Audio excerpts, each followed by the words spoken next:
All right, welcome to our session, everyone. My name is Samya Hasan, and I will be the moderator of the session for today. Just to quickly introduce myself and give you a little bit of information of where I'm coming from.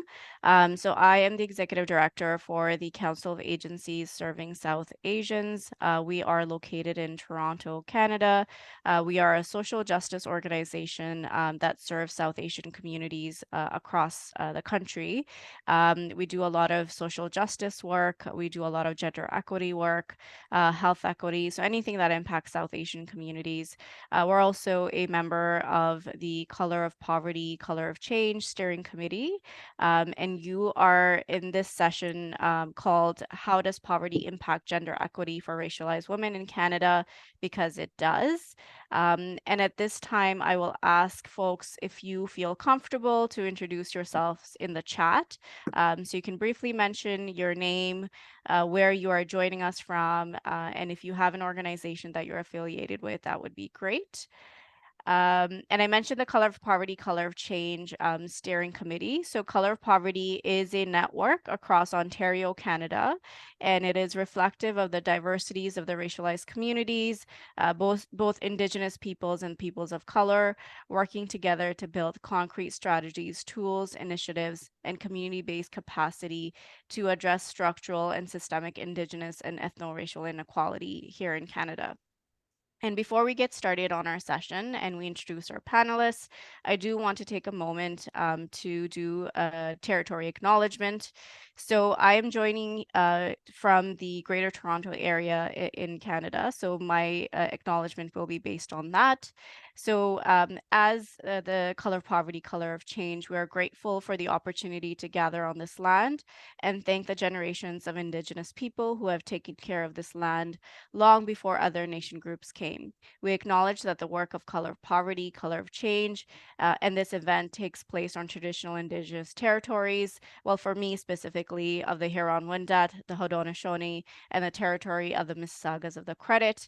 This territory is part of the Dish with One Spoon Treaty, an agreement between the Anishinaabe, the Haudenosaunee, and the allied nations to care and share for the resources around the Great Lakes.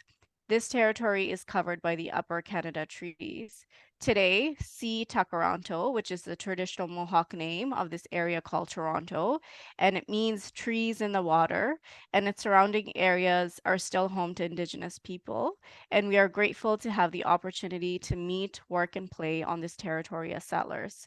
We also wish to express gratitude for the resources that we are using and honor all First Nation, Métis, and Inuit people who have been living on this land since time immemorial. And as a settler on this land, so I came from a land that was itself colonized, Pakistan. I often think about my role in ensuring that I'm not participating in ongoing colonial trauma that's inflicted on Indigenous communities, and my own responsibilities of using my power and my privilege that's been granted to me to take action in solidarity and allyship. And how this solidarity and allyship can play out can vary from people to people. And for me, it personally looks like sometimes educating my kids, my family, my community about the truth of the genocide faced by Indigenous communities, or by using my voice to ask questions about Indigenous representation on platforms where I do have a voice, or holding governments accountable to their promises of truth and reconciliation, either domestically or internationally. And since our session today focuses on the impact of poverty on gender equity for racialized and Indigenous women, I also urge the participants today to familiarize themselves with the recommendations that have come from the inquiry into the missing and murdered Indigenous women and girls, and to hold our governments accountable for those commitments. And before I pass it on to our panelists to introduce ourselves, just a few housekeeping rules and things, logistical things that I wanted to share so that we have a seamless session today with all of you. If you have any technical issues, feel free to note them in the chat. And if we can please have folks that are not speaking to keep themselves on mute, just so we don't have any background noise, that would be great. We will have an opportunity for our participants today to ask questions of the panelists at the end of the session. session. If you're not comfortable unmuting and asking that at the end, you can also put your questions in the Q&A box that's at the bottom of your Zoom screen. Any questions for the panelists must go in the Q&A box, not in the chat, because you're welcome to chat with each other in the chat box, but we don't want any questions to be lost in that as you are chatting with each other. We do have a closed captions option within Zoom at the bottom of your screen, so if you have a need for that, feel free to avail that option. And as I mentioned at the beginning of this session is being recorded, and we will be uploading the recording to the Color of Poverty's YouTube channel. So if you are interested, you can find the recording on YouTube. So why we decided to do this session. You may have been attending other sessions in the 68th session of the CSW. But we particularly decided to tackle this session because we often see that the intersections of gender equity and poverty are not often something that we have dialogues on. There are very few targeted conversations on this topic. There are very few laws, programs, any community-based research that addresses this disparity in income for racialized women in Canada. Oftentimes, racialized and Indigenous women do not feel that they are being represented in mainstream dialogues on gender equity, and feminism. And that's why we wanted to have this conversation today about a country that has a large and growing diaspora of racialized women and girls who face disparities across the board in almost all life outcomes. So the agenda for today is we plan to have some questions for our panelists that dissect how poverty and gender equity are linked for a racialized woman, and then to provide some time for questions for our attendees. And we do have a wonderful panel of speakers, and I'm very honored to be in the same space as them. And I do want to give them an opportunity to introduce themselves with an opening statement for the panel.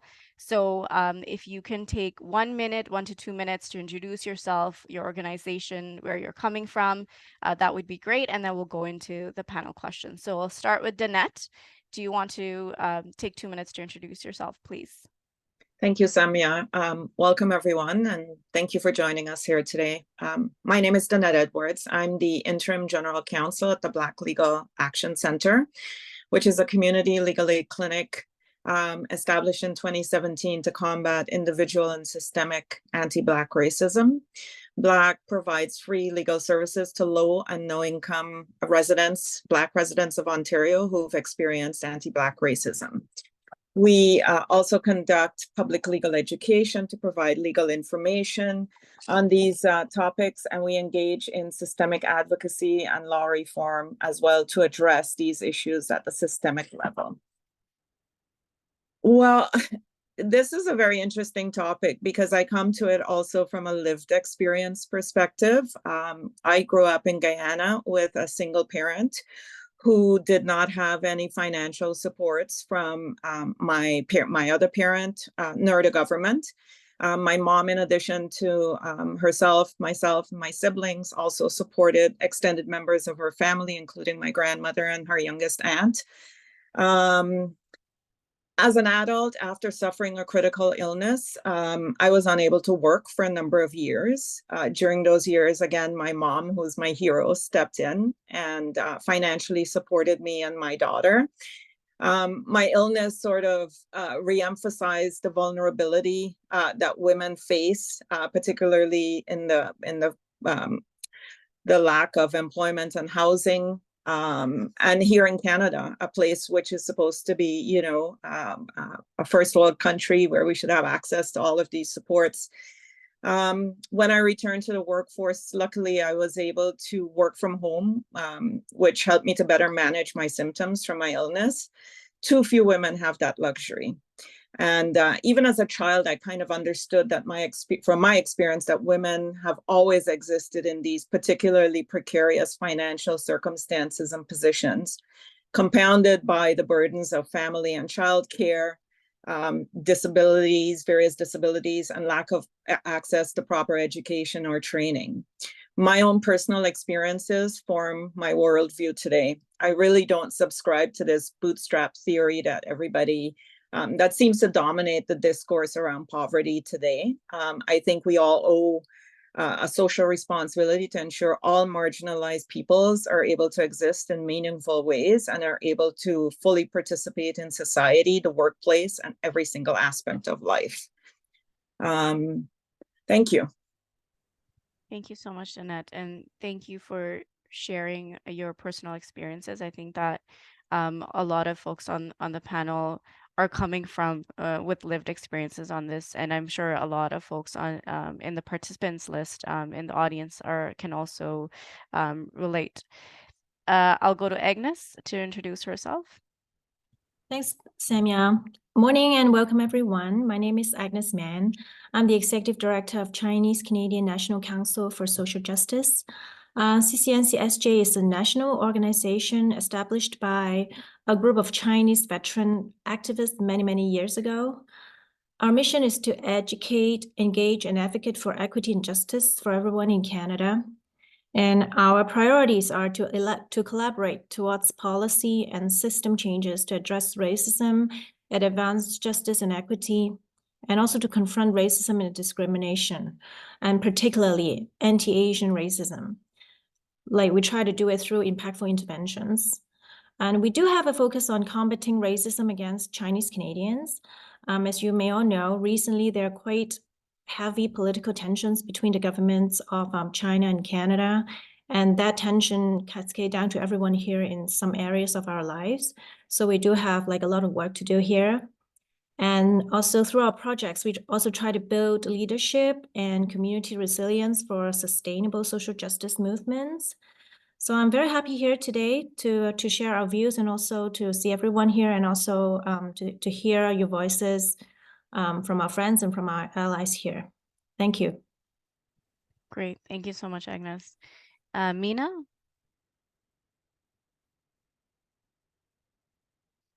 Thank you. Sorry, I just had to unmute myself. My name is Meena Dhillon, and I am here today as the representative from the South Asian Legal Clinic of British Columbia, where I'm the managing lawyer and one of the founders. And at the South Asian Legal Clinic, I always like to start by just acknowledging my privilege as a settler and an occupier, and everyone else that's involved in our clinic on these lands. And we always acknowledge the Indigenous nations and the people that have protected and continue to protect these stolen lands. And we're grateful for the generosity of our respected Indigenous allies, elders, aunties, uncles, and supporters in allowing us to share this land with them. I am zooming in from British Columbia, which is on the west coast, and this land belongs to the Coast Salish people, including Musqueam, Squamish, and the Tsleil-Waututh Nations. South Asian Legal Clinic is a clinic that was inspired by the work that was being done in Ontario about the South Asian Legal Clinic of Ontario. Although it was inspired by them, our operations are slightly different. Our clinic is operating out of Surrey, British Columbia, which has one of the largest South Asian populations in Canada and the largest South Asian populations outside of India. South BC is an intersectional feminist organization, and our vision is to be the first point of contact for those in the South Asian community that are facing access to justice issues. We serve South Asian community members by offering low barrier, multilingual, and culturally sensitive legal information, education, legal advice, and also advocacy. Our goal is not only to increase access to justice, but also tackle the bigger issues that are faced by our community, and particularly by women in our community who continue to not receive the value that they deserve. And so that is a big part of the work that we're doing. I am honored to be a part of this panel today and share this space with all of you, including all of the participants.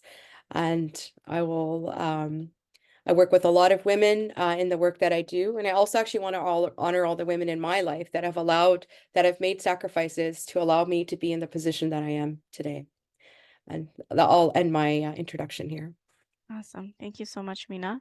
And last but certainly not the least, Shalini Konanur.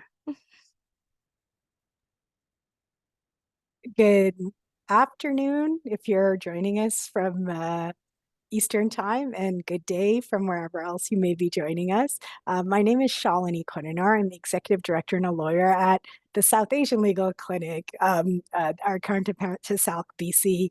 And our legal clinic's mandate really broadly is to improve access to justice for low-income people who themselves identify as South Asian in Ontario. I want to tell you that that term South Asian was placed on us by our funder. We don't actually subscribe to it. The people who come to our clinic come to us from many, many different communities with some similarities and by and large with many, many differences, but we are called the South Asian Legal Clinic. So broadly speaking, part of our work is around advocacy, and it's an intersecting sort of weaving advocacy around anti-poverty work, anti-racism work, anti-discrimination work, looking at violence against women, and really at the base of it for me, looking at why the clients, especially racialized women and girls, and also in the data, more so, even so, Indigenous women and girls, continue to face significantly worse life outcomes across the board. And when I come to this session, I come with a level of frustration that I'm sure you're going to hear in many of our comments around the fact that when I go into spaces with decision makers who talk about anti-poverty, they talk about intersection, but they never link it to anti-discrimination and anti-racism, in my view. And the reality for me is that in anti-poverty work, in reaching gender equity, the deck is stacked against the clients that we are and the people and the communities that we are all talking about. And I think intentional legislative, structural, and policy decisions are made to keep racialized women and girls in poverty in Canada, to keep Indigenous women and children in poverty in Canada, and to keep any of us from achieving gender equity. So like Danette said, we don't live in a structure where you can pull up your bootstraps and make things better. In fact, in my work in law, in the law space, I see how the system, no matter what I do, will keep me down. Right? And no matter what I do, will keep my clients down. And more so, I would recognize my own privilege to move up much more than people who are also facing those income support issues. And I think these are really important conversations. And when we try to raise them in the mainstream, we're often pushed aside, right? And I'll be frank and say that even in, if you want to call it the feminist movement in Canada, this is a conversation that's often pushed to the margins, right? A conversation around within those groups of people who are the most vulnerable and who are the most impacted. We don't talk about racialized women and girls enough. We don't talk about the growing number of people without immigration status here who lead a whole other type of life, right, in this country. And so I hope we'll get into those discussions and unpack them. And I really do want to encourage our participants to ask us questions or make comments in the chat and the Q&A, because part of this is hopefully to also take from all of your learnings and experiences too, and not just give you ours. So I'll leave it at that for now. Amazing. Thank you so much, Shalini, for that. Two things that I really resonated with what you said, just in terms of the construct of South Asian. You know, it's not a construct that we've given, a title that we've given to ourselves. It's a colonial construct. And oftentimes when we tell South Asian communities that this is the label that you have been given, they've never heard of that before, right? So that's something to be mindful of as we have these conversations. The second piece is around being represented in feminist circles. I often am in feminist circles that I don't feel like I'm being represented, right? So that's a critical piece to the conversation that we're going to have today. So without further delay, I would like to pose our first question to the panelists. So our first question will be for Danette. Danette, if you could answer, are racialized women impacted by poverty in a different way than others in Canada? And you can speak from your experience, speak from the experience of your organization. You can focus on a Black woman. It's up to you how you want to answer that.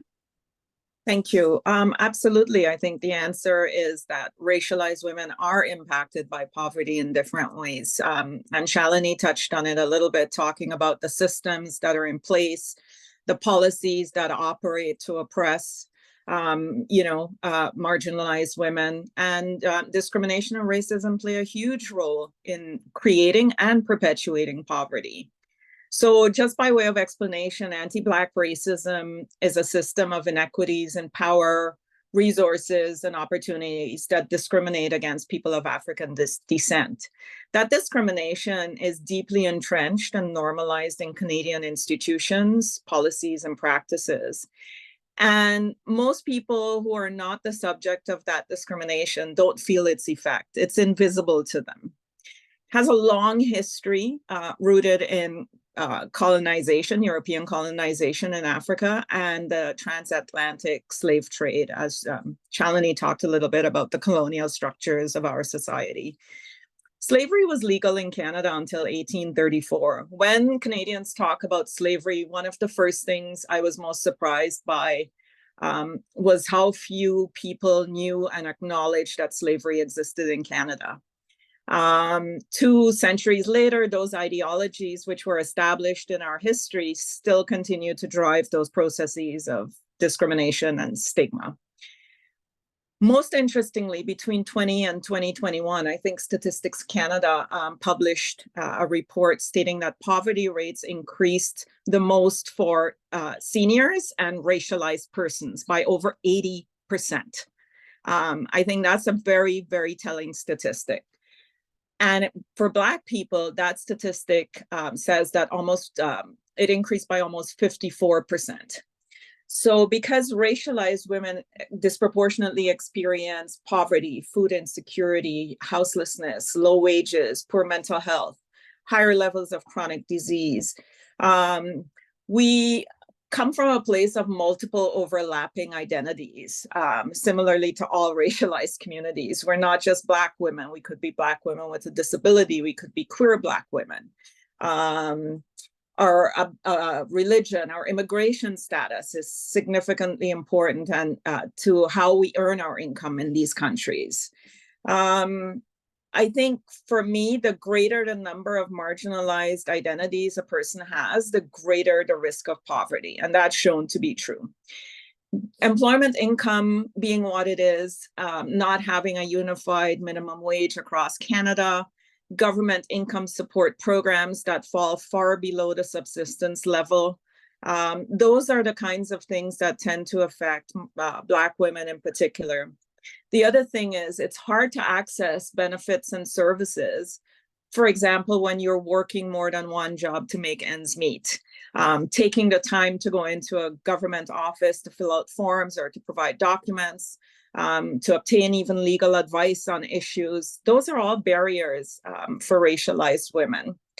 I think the one thing that we have to do is, as a community, is to keep urging governments to establish a living wage across Canada, because there are solutions to these issues. It's not that these solutions are not known, they are known. For some reason, there's incredible resistance to implement solutions to eradicate poverty. We can also urge governments to introduce stronger worker protections, through legislation to address precarious work. Many women, particularly racialized women, work in areas of precarious work or in low-paid work. We need to expand and accelerate work on targeted benefits and support for populations with disproportionately high rates of poverty. And what comes to mind, for instance, is the concept of the Canada Disability Benefit, right? How can we improve it so that it provides income and support for people to allow them to live a meaningful life? We also need to figure out how to design and implement targeted supports for high risk and underserved populations. And what comes to mind for me is the exceptionally high apprehension rate of children from Black families in particular, and children who are placed into youth homes. So those children are statistically at risk of becoming impoverished and their parents consequently as a result. instead of providing, for example, financial supports to Black mothers or Black parents, they would rather remove those children from the home, which causes all kinds of other traumas, and pay a foster family or a group home to house those children. I think for me, it's sort of like we have to challenge every single discriminatory ideology that impedes equity, right? We're not going to get anywhere unless we examine, why do people feel it's okay for some people to be poor? Why is poverty something that people should be blamed for? There's a whole concept that goes along with this capitalistic notion that everybody has to work and financially contribute, but there are lots of people who are unable to do that. And so how do we ensure that those who cannot participate meaningfully in the workforce are not seen as a burden or are not otherwise, marginalized further? So I think racialized women are impacted by a number. So first in education, lack of access to education, housing, lack of access to proper housing. We all know what's going on right now, particularly in the Greater Toronto area with housing issues, rents being unaffordable, the price of housing is unaffordable. We look at all of those issues, we have to look at them sort of holistically. What are all of these contributing factors and how can we ameliorate the effects that it has on racialized women? So I think a lot of policy work has to be done, a lot of educating people about the origins of poverty and how easy it is for someone to slip from, making ends meet to being homeless or houseless, for example. Those connections have to be made. The intersectionalities have to be made. And unless those intersectionalities are made, I don't think we're going to progress much further beyond where we are right now. We need to continue to intervene to create and reinforce, equitable approaches to these policies to ensure that everybody gets the benefit of participating in society.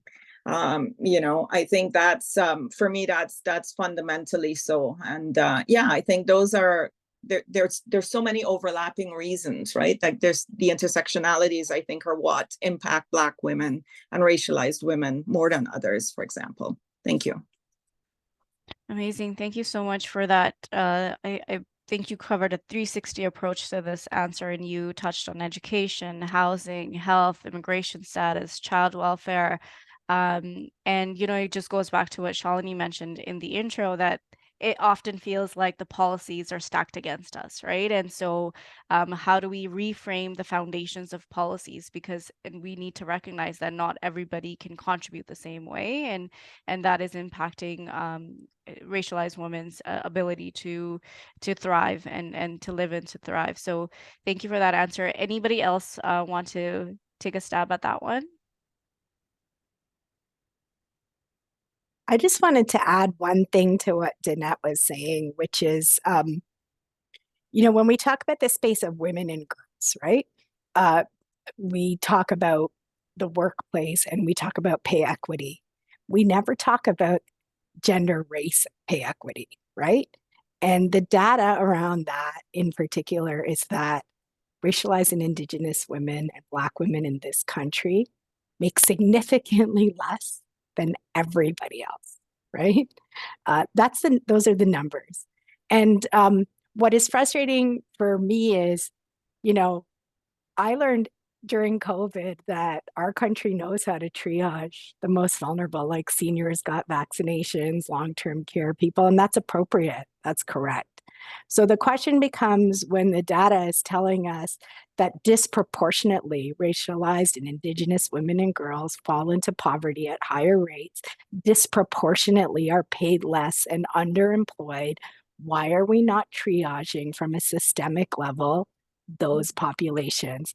And I think in our advocacy, we should be demanding that, right? And, I get pushback in spaces saying, well, that's racist. And the reality is it's not. right? If you want to have a real conversation around equity, you have to have a real conversation around these are not individual choices. This is not happenstance, right?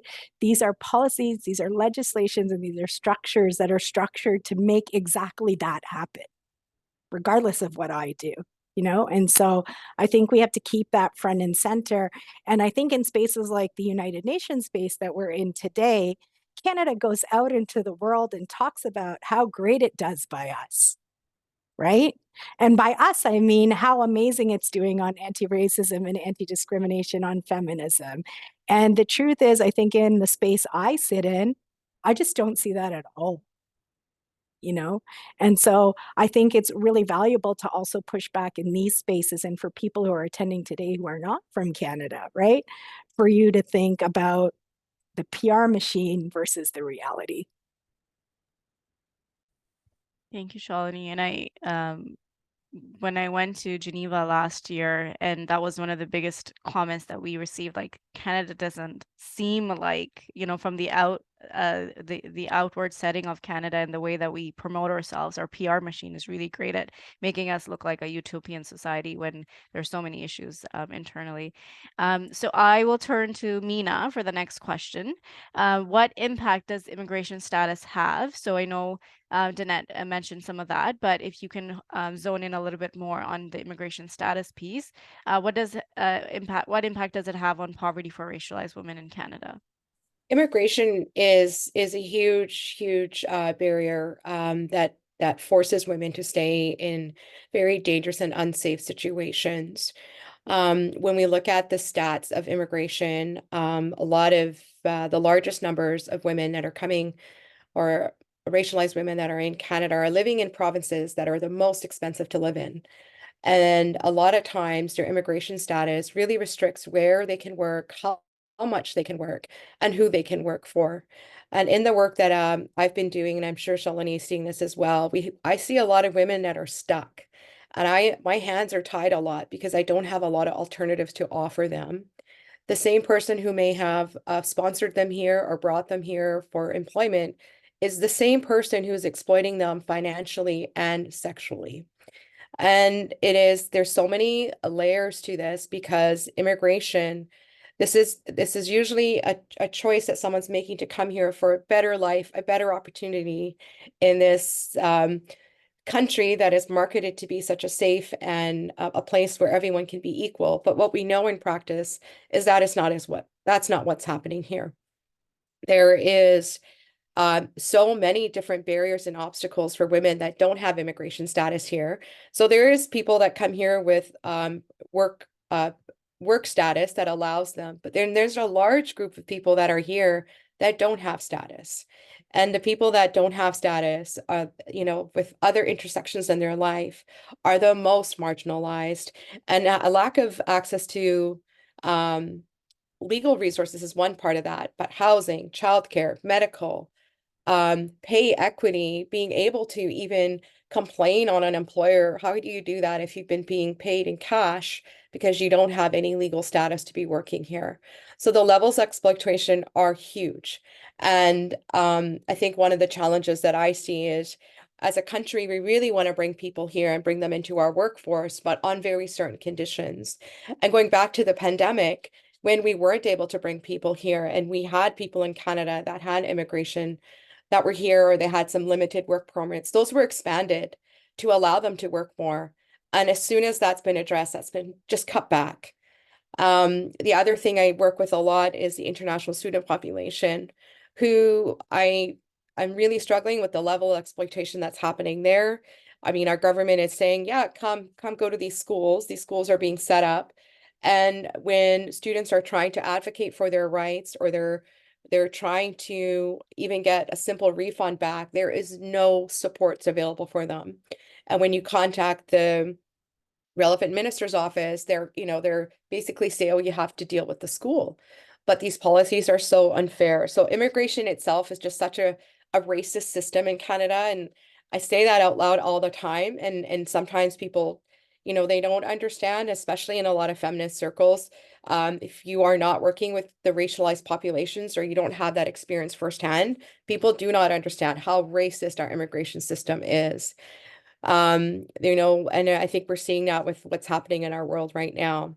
Statistically, what the statistics tell us, and Shalini kind of touched on this earlier, we know racialized women are making, you know, 79 cents for every dollar that, for example, a white woman is making, and much less when we compare them. 33% less than white men in our community. And we know this, but we're not doing very much to change this. And so this does need to be the force of our advocacy and the work that we need to be doing and pushing, because gender-based equity is a huge issue that's not being addressed, even though we have the evidence that says that it's there.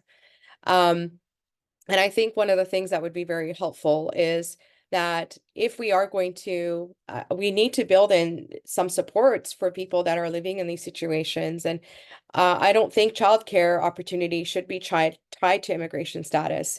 Every child should be entitled to have childcare. And as well, that goes with housing, and that connects back to child welfare, because these are things, child welfare legislations now do say that poverty should not be a reason for child welfare to be involved, but we know that that's still happening. And if everyone had access to housing and childcare and access to medical care, I think it would alleviate a lot of stress. The other thing that I see in my work, especially with immigration, is a lot of women grow up not being valued in their homes. Then they come to Canada, and the message in our society is you're secondary, you're less than. And so that lack of value, that lack of self-worth it's such a huge thing to work on with the women that I work with, and empowering them and trying to give them some hope is some of the work that we do.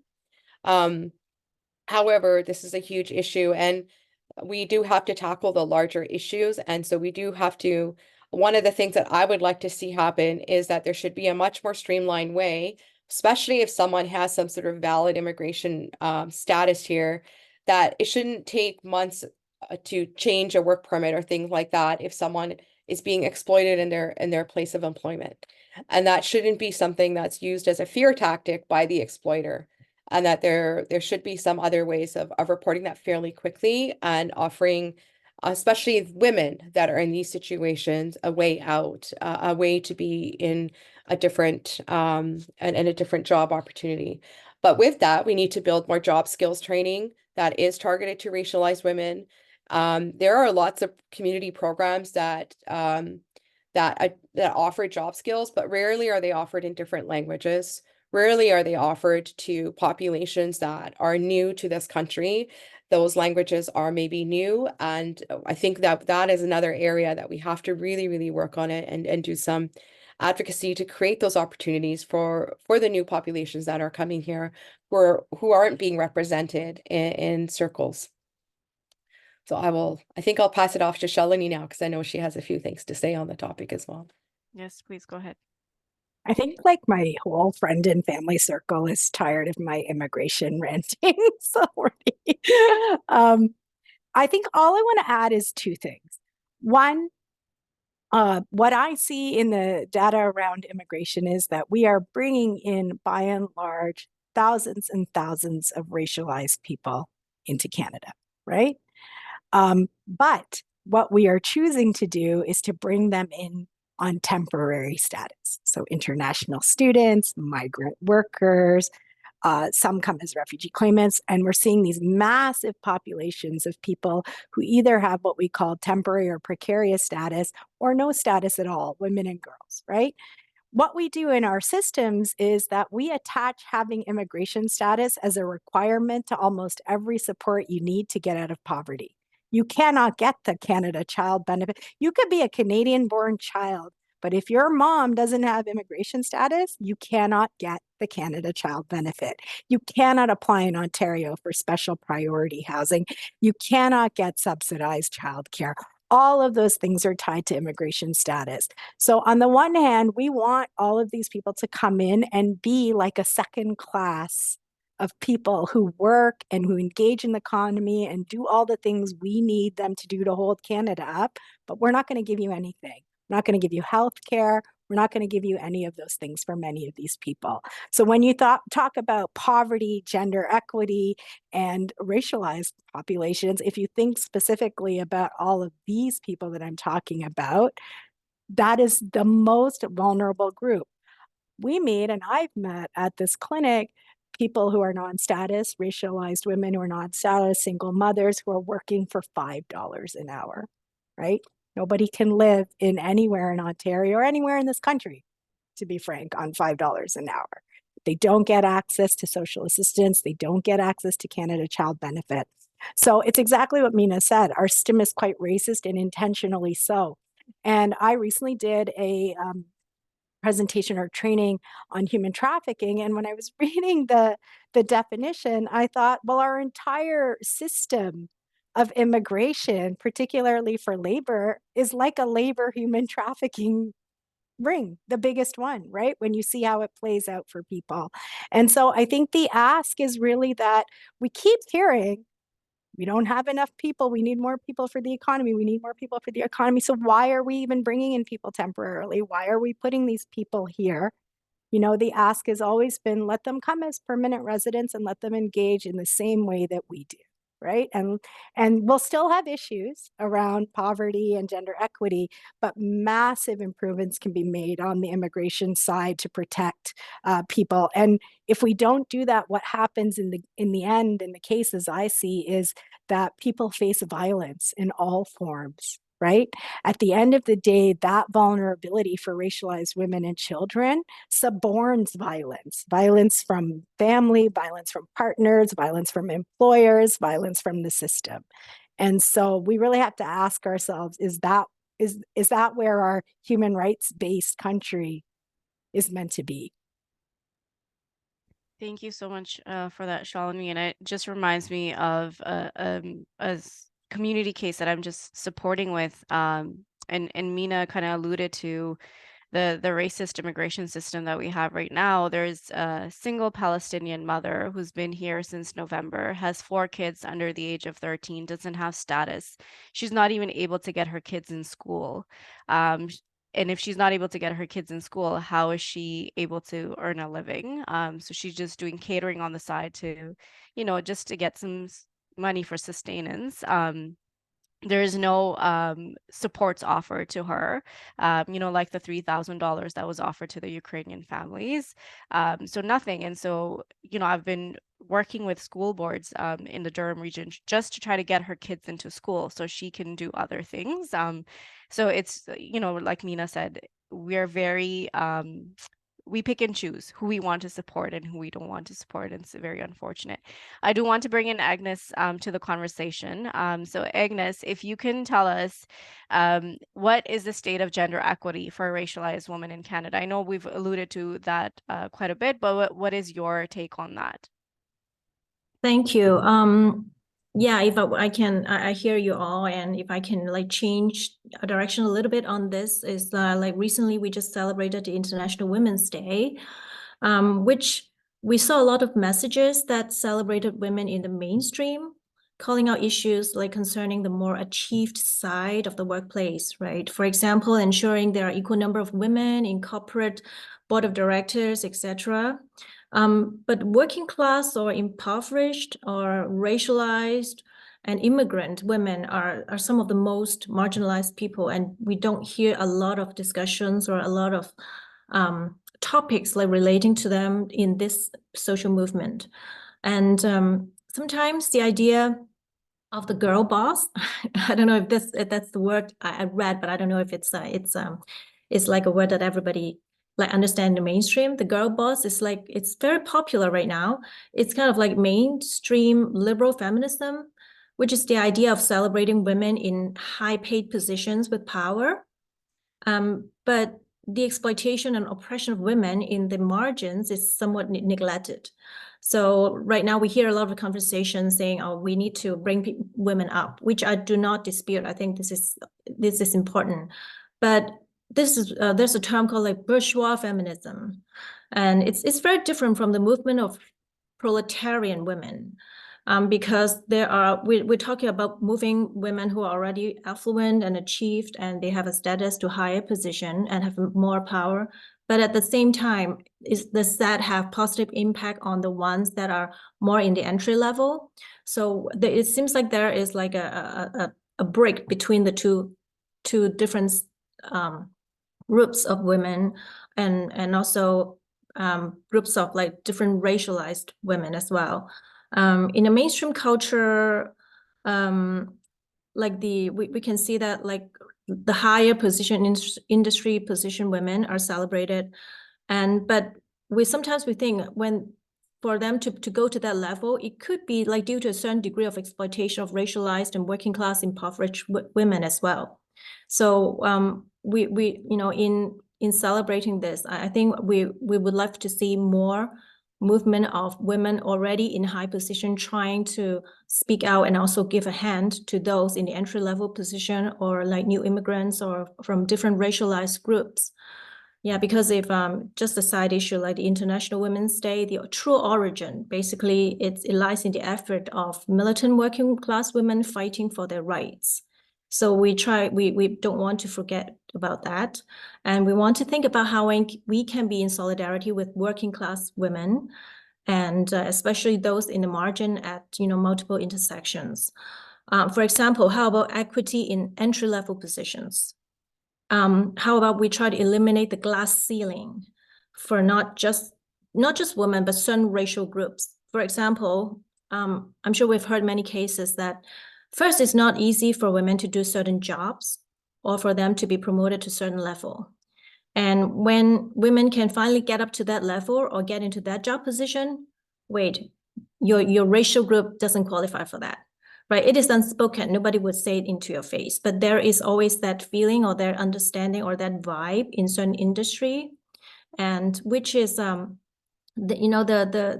the hurt part is that it's unspoken. The barriers and the obstacles are unspoken. So you can never prove it, right? So the belief that there's a belief that for certain racialized groups of women, they feel that I will never be able to make it. I will never be able to go to that position. I will never be able to be qualified. And that deters capable women from even trying. So I think, what we want to see is not just celebrating, women going into higher position and more power, but also those already there, or they actually speak out and say, it's not just us. We go there, we want to be there, we want to have power, we want to have a position to speak so that we can bring in, other women who are more in the working class and in the entry-level position and of different racial groups as well, and to open that up and to also break that glass ceiling. Thank you. So I'm happy to hear voices from other friends as well. Thank you. Great, thank you so much for that, Agnes. Maybe I'll turn it over to Danette. So Danette, if you can answer the question, what are the forces that drive the racialization of, I know you mentioned a little bit of that in your initial answer, but if you could zone in a little bit on the forces that drive the racialization of poverty for women in Canada. Yeah, thank you for that. So one of the things we know is that there are many forces at play, and the panelists have mentioned a number of them. I think for me, the first one would be education, right? So for instance, in Canada, Black women were 27% less likely to have completed high school. And 21% less likely to have completed university. In my family, for example, I'm the only person to have completed a post-secondary education. Even when racialized women have post-secondary or education, their unemployment rates are still a lot higher, almost double what it is for the rest of the population.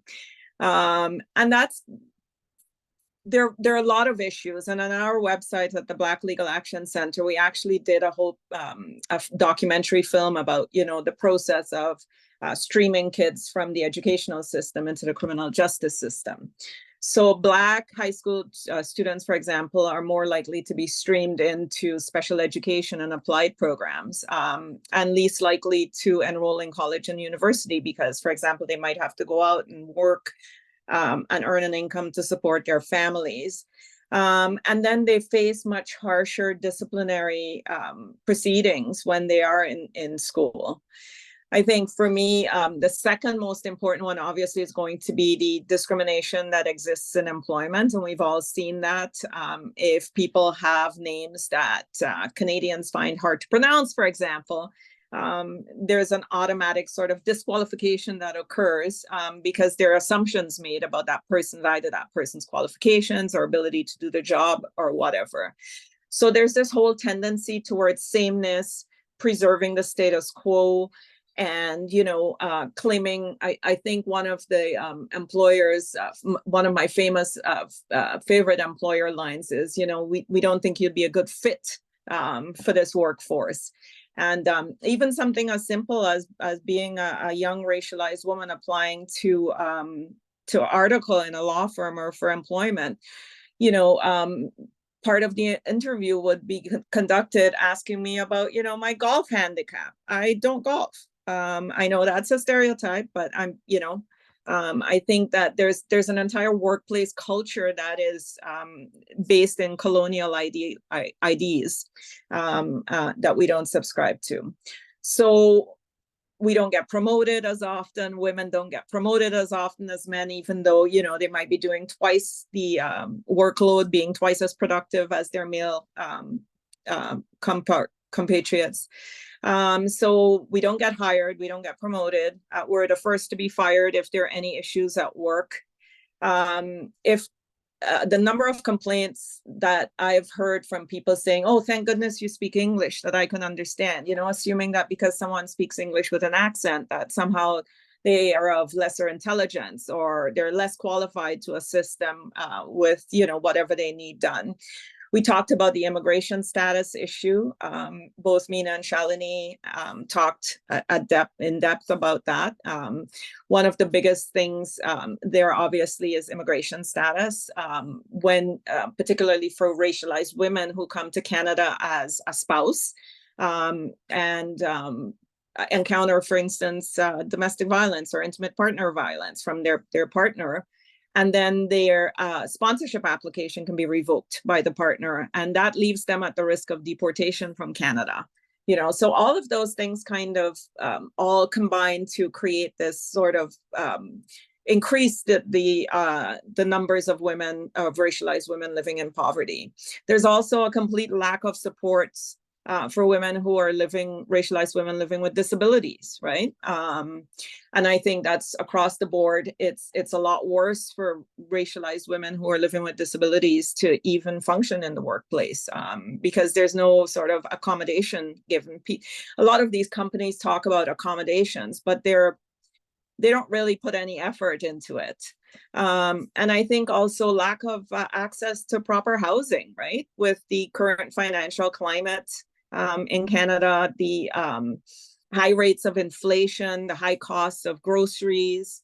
I had one of our clients came and she said, I work 3 jobs.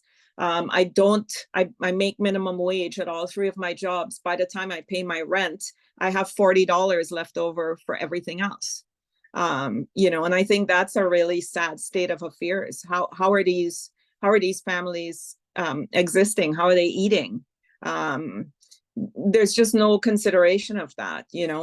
Discrimination in housing as well, I think, contributes to the impoverish to impoverish women.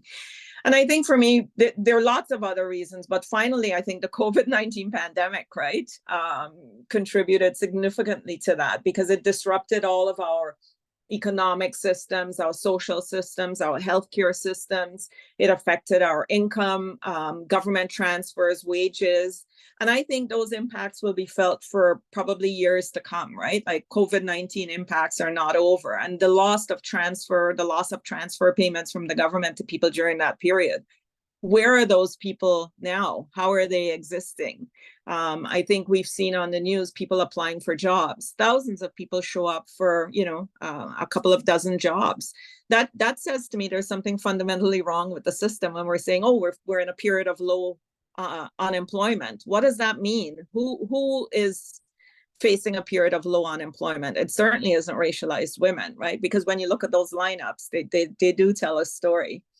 So, and in correlation to that, there's this tsunami of hatred, vile hatred, discrimination, and political discourse where people think it's absolutely okay to demonize people who are living in poverty, right?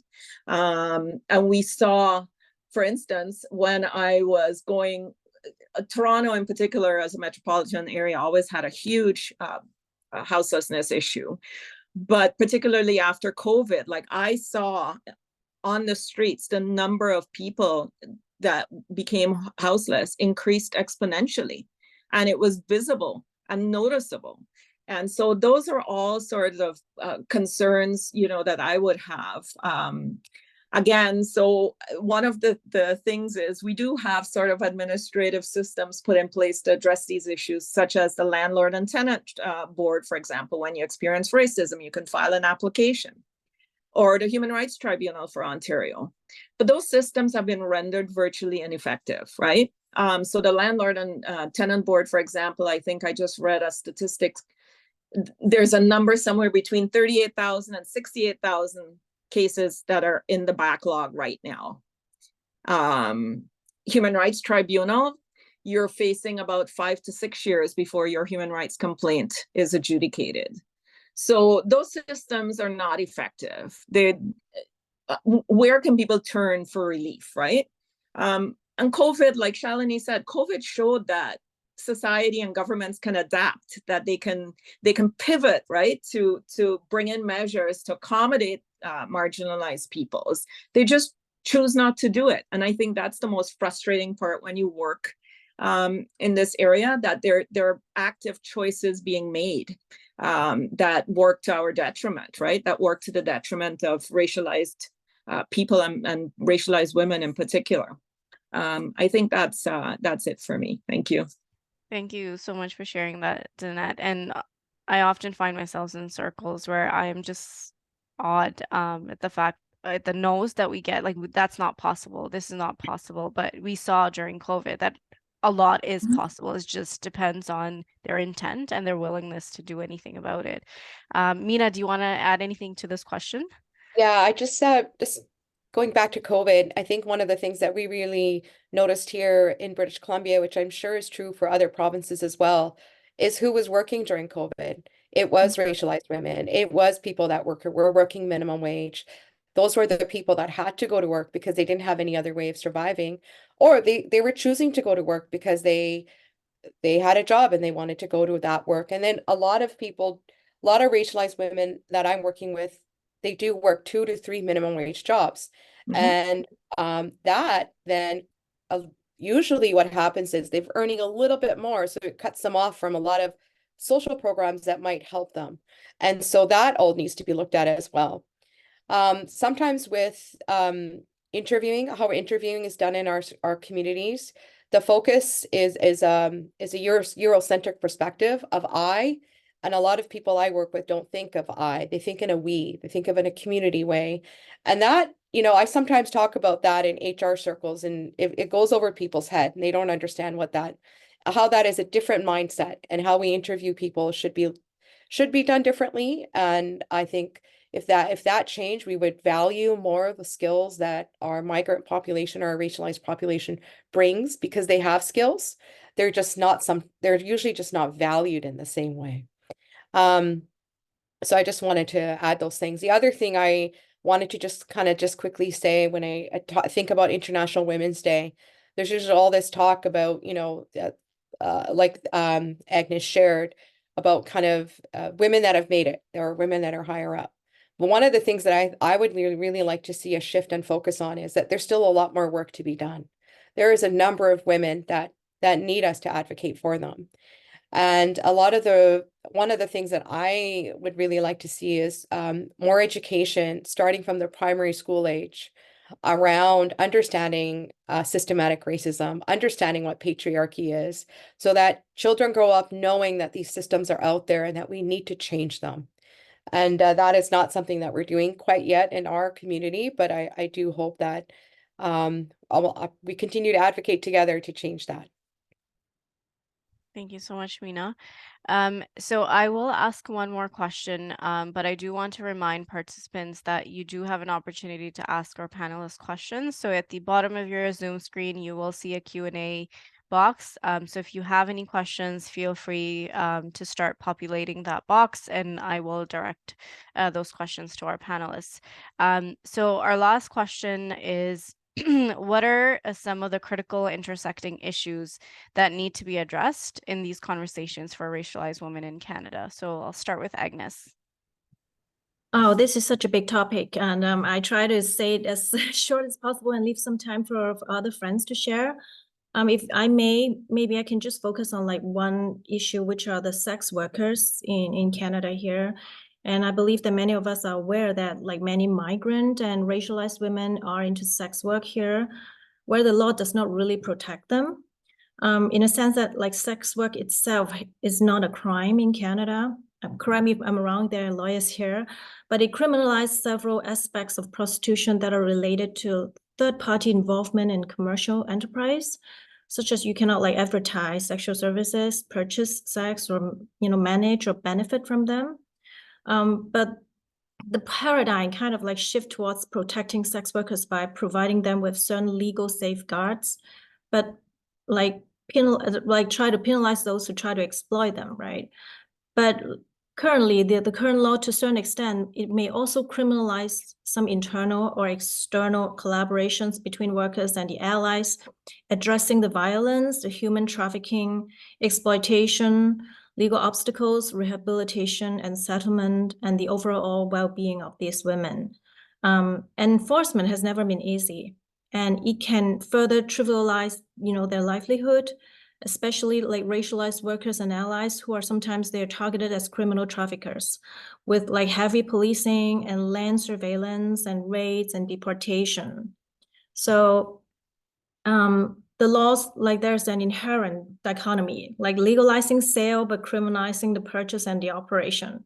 And this is unfortunately the racialized and the impoverished women are the biggest victim here. So we just want to hopefully there could be some more resources put into helping and trying to see what we can do more in this area. Thank you. Thank you for bringing that into the conversation, Agnes. And, you've mentioned that when we talk about gender equity for racialized women, we want to be inclusive of all women, including, sex workers and other women that are in positions and are in occupations that are not protected as they should be. Anybody else want to answer that question? Shalini? I just wanted to add some things that we probably haven't touched on yet. I think when I think about sort of gender equity and poverty and the plight of some of my own clients, Danette race is a little bit, but the level of hate in particular against visibly Muslim women and sometimes not visibly Muslim women is probably the most disturbing that I've seen it in the 25 years that I've worked in this area. And it has a real impact on the daily life outcomes for those populations. And so as an intersecting issue, you kind of have to wrap all of those things together. The other piece that we see often for racialized women and girls is the level of violence, and that violence can come from family, from workplaces, from school, in healthcare. And what I want to kind of center on is an ask that I've been making and many people have been making for a long time, which is that we still don't fund sort of grassroots, community-specific supports in the way that we fund very large mainstream supports that our clients don't go to, like my clients don't go to. We have to crawl and beg for project dollars and do something for 1 year or 3 years or 2 years for problems that have existed for many, many, many, many, many years, right? And I think every one of us as panelists live in this space where we see other organizations have this core funded support to do work for communities that we're actually serving, right? That we're providing culturally adequate supports to, that we're providing language service supports to. So when we're talking about equity and poverty and improving the lives of people at a structural level, our supports and the way we're treated in that band is the same, right? And so that's a really frustrating piece, that, you know, our communities don't get what I believe they should be demanding, right? So that is difficult for me. And just the last piece is, at what point are we going to have a real conversation about skills accreditation, and how these large population of racialized women in this country with incredible skills are not recognized and cannot work in fields where maybe life could become a little bit better for them, right? And we're holding people back significantly when we do that. And so that's kind of part of my larger theme around what are we doing in our labor market in general, right? The race, gender, equity stuff, the things that Agnes talked about in terms of using the law as a tool, right? To keep certain workers chained, and then skills accreditation, and the points Meena raised around Canadian experience and not being the right fit. They're all part of this sort of structural discrimination that really is keeping racialized women, their children, their families in poverty. Thank you for sharing that piece. And again, around the hate piece, racialized women are the largest group to be victims and survivors of online hate.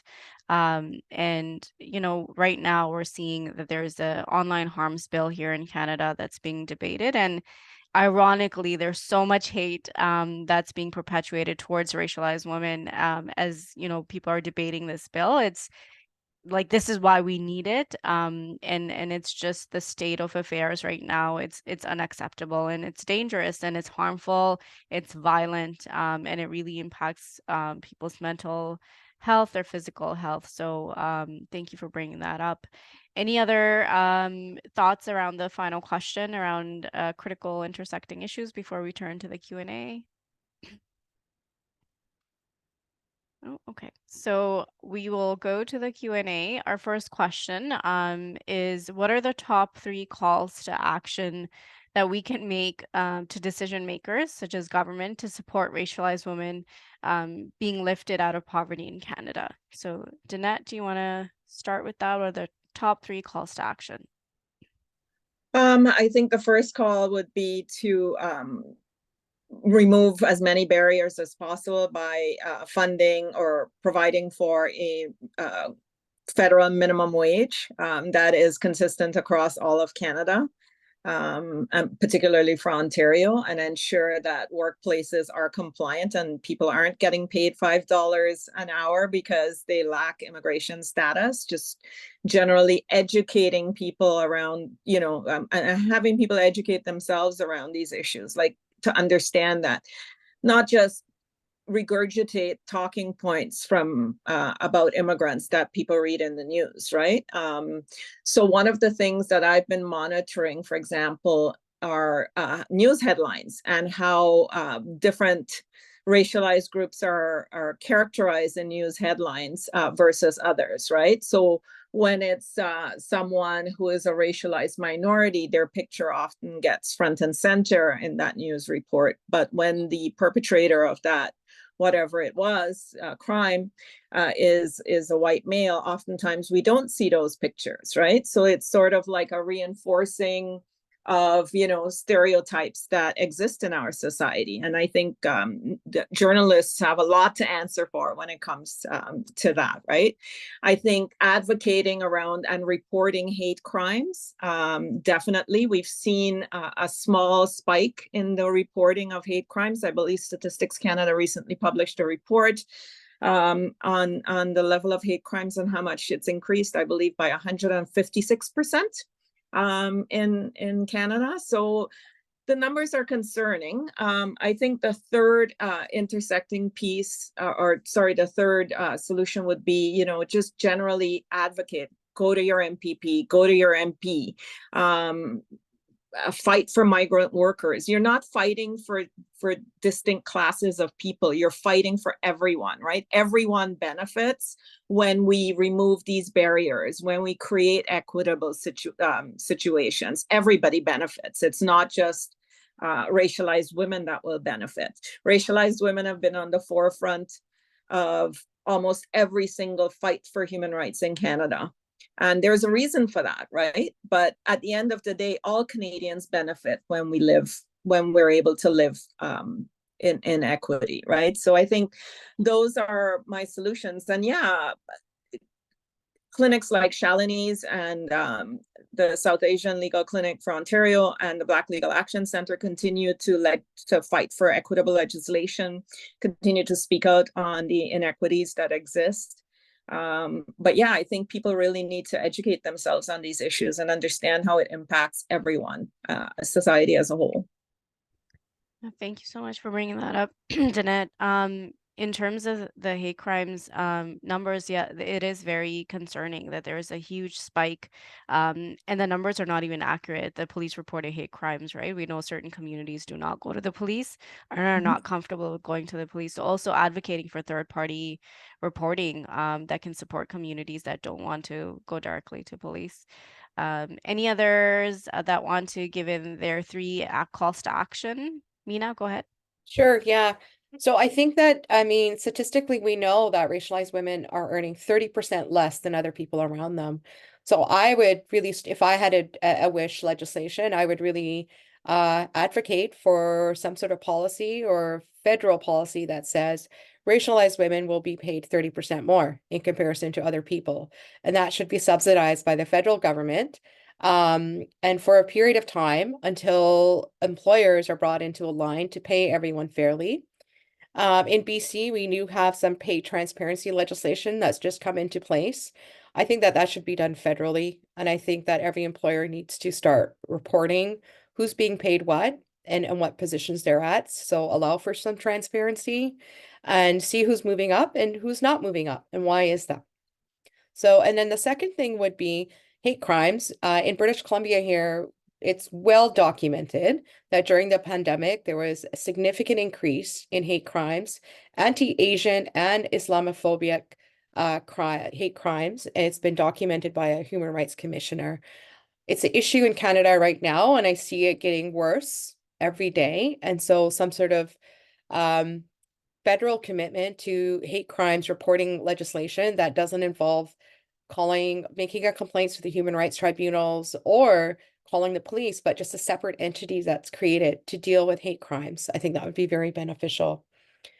The third thing that I would advocate for is education starting in the primary school level that teaches critical race theory, that talks about intersectionality, that teaches kids at a young age about privilege and lack of privilege and what that looks like, so that as the next generations grow up, that they can start also working towards change, and that this work doesn't just fall on racialized women, on the people that are the ones that are at the receiving end of all of this. And I think that if we start educating children at a young age, we may have a chance of bringing others to share that fight with us. So those would be my 3. Thank you so much for sharing that, Meena. And I would second especially your third, all of them, but definitely the third one, because I'm a huge believer in kind of changing the perspectives of individuals from a very young age. And we're seeing it now. We're seeing a lot of young people really actively committed to social justice, racial justice, that are speaking up despite, all of the hate that they're receiving in return. So that's a really important one. Thank you. Shalini, Agnes, do you want to give in your wishful 3 calls for action? You go ahead, Agnes, and then I'll say. Thank you. I don't have 3, but I totally agree with what you and Meena said about education, because we keep saying, yeah, we need to add, education to it, but who wrote the curriculum? What kind of educators' tools is there, and who's monitoring it, who is updating it? I think that is very, very important, because, the government in a high level, they said, okay, let's do that. We have the anti-Asian, anti-racism curriculum, but then who is going to execute? Like what exactly is written into the book, then what exactly is passed to the next generation? I mean, this needs like a really big supervision, and I hope it is like a group effort and not in the hands of like just a small group of people. Because recently there were some issues about a certain educators resource being pulled out from the anti-racism education's materials, and it's still not resolved. It's started by the media, and then somebody was just saying, oh, one of the education materials keeps saying white supremacy, and we don't like it. And then that was pulled out, and then the Minister of Education was kind of like, yeah, well, he has his angle, right? He was just, but he's trying to the way he presented it is we feel that, oh, he didn't want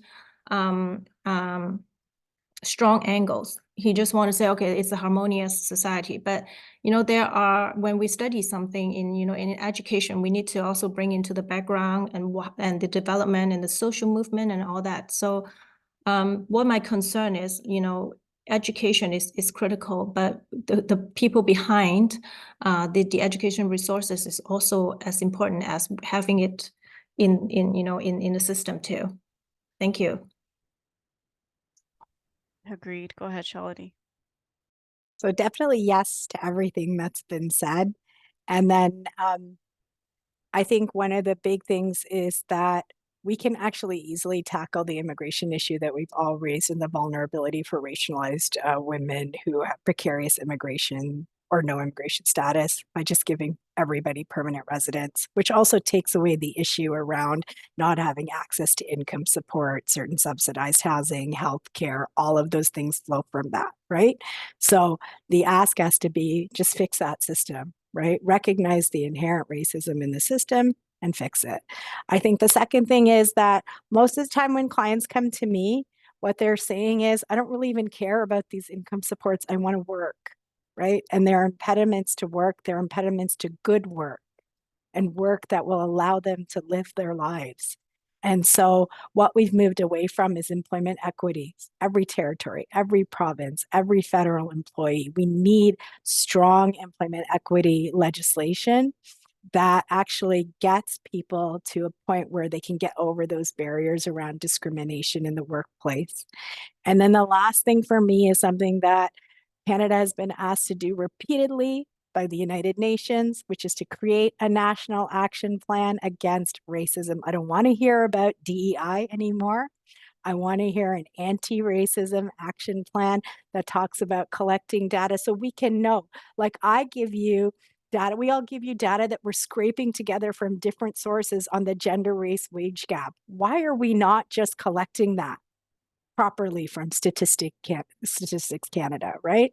Why don't we know how many people don't have access to healthcare and how many of those people are racialized women and children? We just don't have those numbers. So we need a national action plan. And, racism on that individual level and discrimination on that individual level is important, but the reality is the damage is done by the structural racism and discrimination that exists in this country. And that national action plan needs to put a lens on that and needs to say to every decision maker across the country that when you make these decisions, look at what the intended, they say unintended, I say intended, consequences are for racialized women, children, for racialized populations, for Indigenous populations, for Black communities, which we're not doing, which is why we see in the end that they're over-policed, they're pulled into the justice system, over-pulled into child welfare. They have poor education outcomes, poor health outcomes, right? And it kind of blows my mind that this is where we're at in 2024. Like I'm saying things that I said 20 years ago.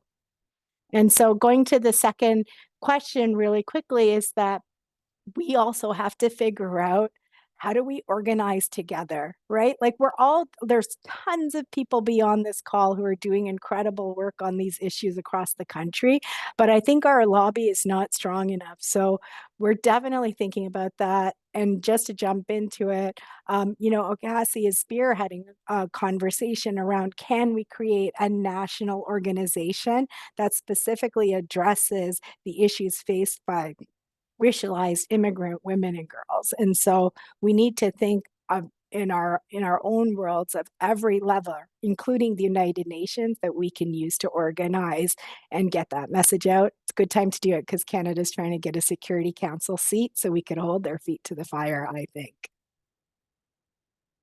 Great. Thank you so much for answering the second question as well. So the second question, for those of you who haven't seen it, so you all have spoken so clearly about the significant challenges for racialized and immigrant women to set the agenda in advocacy spaces, including feminist spaces in Canada, rather than fight for a non-existing seat at an ineffective table that you cannot even get to. Racialized and migrant women should create their own spaces for organizing and advocacy. So what are your thoughts? Anybody else want to give their quick thoughts? Meena, Danette, Agnes, on that. I feel like we've already had to do that.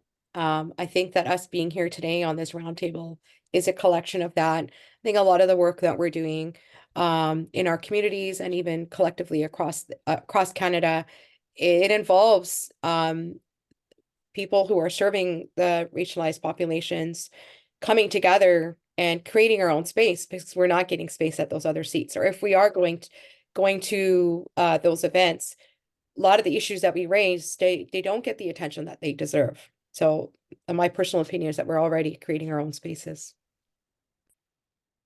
Thank you, Meena. Agnes, any last thoughts on that? Yeah, I think for everyone to do, it's basically everything is down to stereotyping, and that this is like everybody's job to help break that. Like certain racial groups are associated with certain low-paying jobs, and that is the perception that we really, every single one of us have to help, take that concept away. And because this just create barriers for them to move into higher categories or mainstream jobs or positions. So I think a lot of time this is purely due to perception, and that can be rectified by education and by advocacy, and by like everybody has to be in this. Thank you, Agnes. Danette, do you have anything to add to that about our own spaces for organizing and advocacy? Yeah, I agree. We have to create these spaces ourselves, right? And that's what we're doing. And my thing is, united, our voices are so powerful. And I think that's something, because we're forced to compete for resources, as Shalini said, right? Sometimes it can create that competitiveness that shouldn't really be there, but we're all working towards the same goal. So absolutely, I think for me, the solidarity that I feel with women who work in these spaces, the just even listening to people who think the same way I do, because I think it can be incredibly isolating, thinking the way that we do about the world, when we turn on the TV, we read a newspaper or magazines, or we're on social media, and the messages that are coming at us are full of hate and vitriol. And it's constant, right? So I think that can be a little bit discouraging, but as long as we focus on the ultimate outcome of what we want to achieve, I think it's going to be it's going to be amazing. So yeah, I think let's create these spaces and continue to create these spaces and collaborate with each other where we can. Thank you so much. I feel like in terms of our closing, we did have our list of one thing that we wish for to accomplish. But if anybody didn't get a chance to say what they wanted, please go ahead and do that. But maybe I'll just chime in. And I know for me, the anti-hate work is really, really important, and the way that impacts racialized communities, and especially racialized women, visibly Muslim women. Obviously, being a visibly Muslim woman myself is something very personal. And Meena talked about a national anti-hate strategy, and I just before this session, I was on a call with our minister, Kamal Kara, about the status of that strategy. So it looks like it's coming at the end of this year. We've been hearing that for the last 3 years, but that's something that it would be my wish for, and obviously dedicated resources, support, programs, policies, especially for racialized women within that strategy would be very helpful for our communities right now. So that would be my kind of last one wish. Anybody else want to say any last wishes?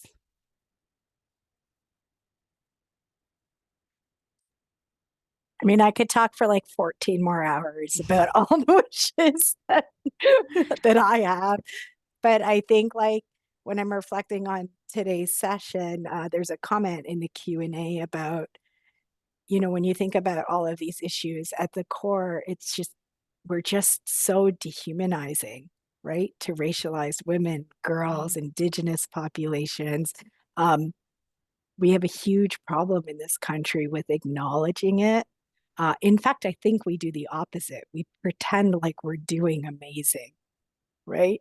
And I think that we really need to push back in every space we're in against politicians, decision makers, and not just in the public sector, but also in private sectors that get away actually with lots of horrific discrimination around, at the core, you know, that is that what we're about, that level of dehumanization? Now, like, we should not be talking about our human rights framework and our right to this and our right to that, when in our own country, we're making a choice to keep people in these situations. And for me, I very much believe that we live in a country where we shouldn't have child poverty.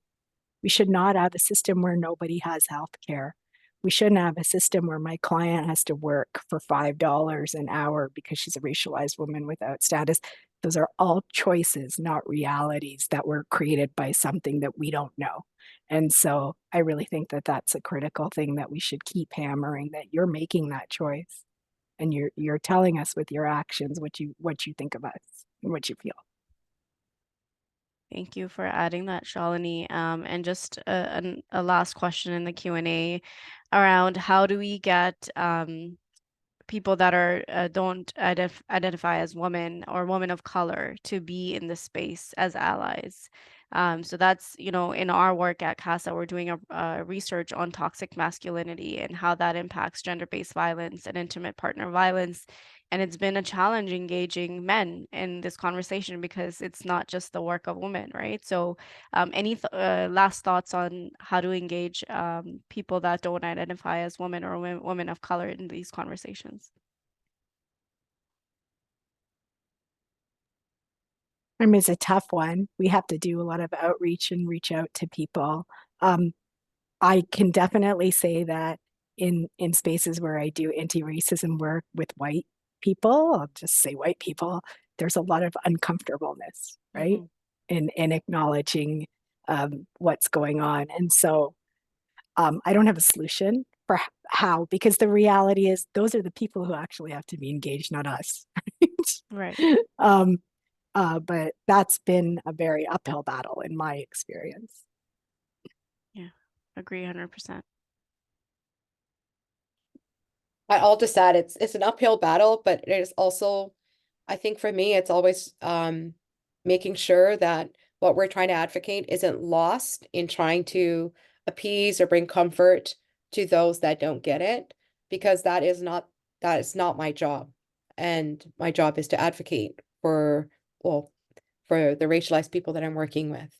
And so I always, there's lots of resources out there for people who are not comfortable having a conversation around race and privilege to educate themselves, especially when they're in positions where they should know how to do that. Thank you so much, Meena. We are nearing the closing of the session. Thank you so much, Danette, Agnes, Meena, Shalini. This has really been, for me, an educating experience, invigorating conversation with you all. I really appreciate your time. I appreciate the time of the attendees here. Just before you go, a few other notes. So the participants here will be receiving a follow-up email with a video recording and any links to any resources that were mentioned in this session. And then finally, we are asking participants if you can spend another 2 minutes to fill out some evaluation questions that we have. So once you exit the meeting, a pop-up will appear that will ask you to take 2 minutes to fill out a quick survey for us. This will help us plan future sessions. So any input, any feedback that you have would be really greatly appreciated. I want to, on behalf of the panel, I want to thank everybody for being here, for listening, for sharing, for being vulnerable at times and sharing your experiences. We really appreciate it. Thank you.